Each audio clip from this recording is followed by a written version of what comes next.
रात के करीबन 3 बजे तेहरान का आसमान था बिल्कुल शांत, लेकिन कुछ ही मिनटों में उस शांति को कई जोरदार धमाकों ने तोड़ दिया। मिडिल ईस्ट के सबसे सुरक्षित शहरों में से एक, जहां एक प्रिसाइज मिलिट्री स्ट्राइक हो चुकी थी, और कुछ ही देर बाद एक ऐसी खबर सामने आती है जिसने पूरी दुनिया को चौंका दिया।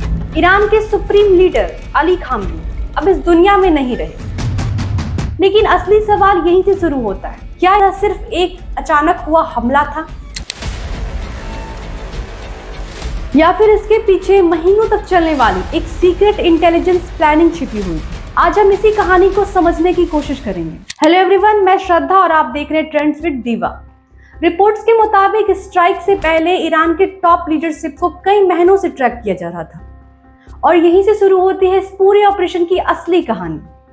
सोचिए, दुनिया के सबसे पावरफुल लीडर्स में से एक, जिसकी सिक्योरिटी लेयर्स इतनी स्ट्रांग हो कि वो उस तक पहुंचना लगभग इम्पॉसिबल माना जाता है। सबसे पहले एक बेसिक चीज समझनी होगी, आखिर खामनी कितने पावरफुल थे। दोस्तों, अली खामनी सिर्फ एक पॉलिटिकल लीडर ही नहीं, बल्कि वो ईरान के सुप्रीम लीडर थे, और ईरान के सिस्टम में सुप्रीम लीडर का पोजीशन सबसे पावरफुल माना जाता है। उनके पास कंट्रोल होता है मिलिट्री पर, जुडिशरी पर, इंटेलिजेंस एजेंसीज पर और फॉरेन पॉलिसीज पर। 1989 से लेकर डेकेड तक ईरान के सबसे इंपॉर्टेंट स्ट्रेटेजिक डिसीजन उन्हीं के थ्रू लिए जाते हैं। इसी वजह से एनालिस्ट कहते हैं कि खामेनी सिर्फ ईरान के लीडर ही नहीं, बल्कि मिडिल ईस्ट जियोपॉलिटिक्स के एक सेंट्रल फिगर हुआ करते थे। लेकिन दोस्तों, कहानी यही खत्म नहीं होती। असली कहानी तो अब शुरू होता है।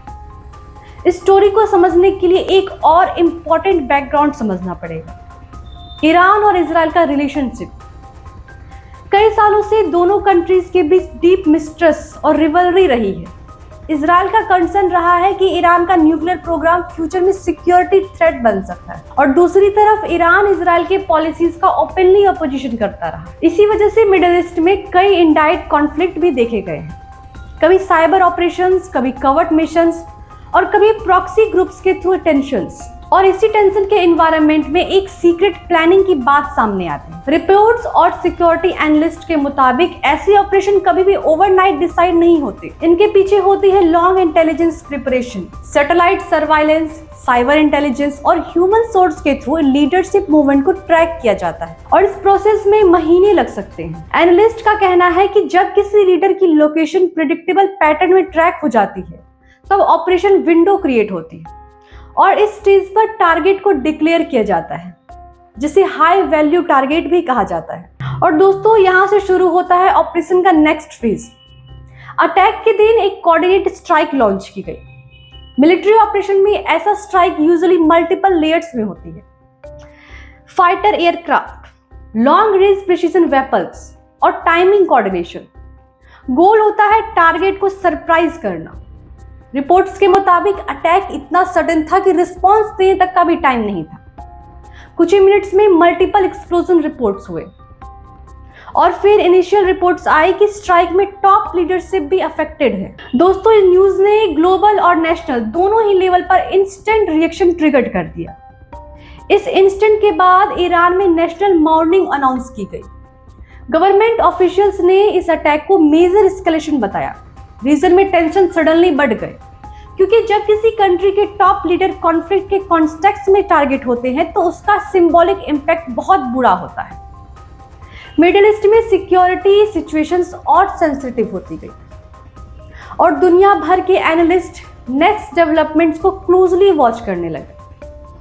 अब सबसे इंपॉर्टेंट क्वेश्चन ये है कि इस इवेंट के बाद ईरान की लीडरशिप स्ट्रक्चर कैसे चेंज होगी। ईरान के पॉलिटिकल सिस्टम में सुप्रीम लीडर का रोल सेंट्रल होता है, इसलिए next leadership decision regional geopolitics को इन्फ्लुएंस कर सकता है। अगर टेंशन एस्केलेट हुए तो मिडिल ईस्ट में इंस्टेबिलिटी बढ़ सकती है, और इसी वजह से ग्लोबल पावर्स भी सिचुएशन को क्लोजली मॉनिटर कर रही है।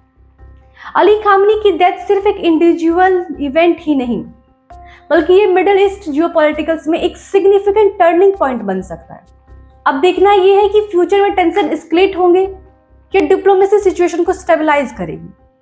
आपका क्या ओपिनियन है? क्या ये इवेंट रीजन की पॉलिटिक्स को परमानेंटली चेंज कर सकती है? कमेंट में जरूर बताएं। अगर आपको जियोपॉलिटिक्स और वर्ल्ड अफेयर्स ऐसे सिंपल और डीप एनालिसिस में समझना पसंद है, तो वीडियो को लाइक करें और चैनल को सब्सक्राइब करना ना भूलें। मिलते हैं नेक्स्ट वीडियो में, तब तक के लिए धन्यवाद।